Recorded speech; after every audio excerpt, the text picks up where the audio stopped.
ساتھ میں ہوں صبا کامران۔ خبر شامل کرتے ہیں مظفر گڑھ سے۔ بلال نگر کالونی میں ڈپٹی کمشنر امجد شعیب ترین نے decent worker water filtration plant کا افتتاح کیا۔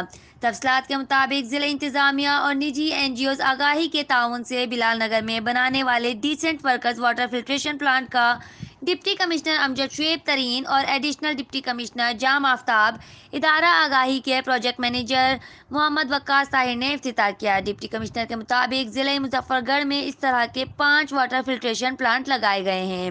الحمدللہ آگاہی NGO کے تعاون سے یہ جو واٹر فلٹریشن پلانٹ لگایا گیا ہے، اس کا آج ہم نے افتتاح کیا ہے۔ اس طرح کے 5 پلانٹ انہوں نے ہمارے ڈسٹرکٹ میں لگائے ہیں، اور یہ جو بہاری کالونی ایک ایسی جگہ ہے جہاں پر پینے کا پانی نایاب تھا اور نیچے کا پانی کڑوا ہے اور پینے کے قابل نہیں ہے، تو اس لیے علاقے کے لوگوں کے لیے بھی ایک بلیسنگ ہے، اور ان لوگوں کی مہربانی ہے کہ انہوں نے ایک ایسا کام کیا ہے جو کار خیر ہے۔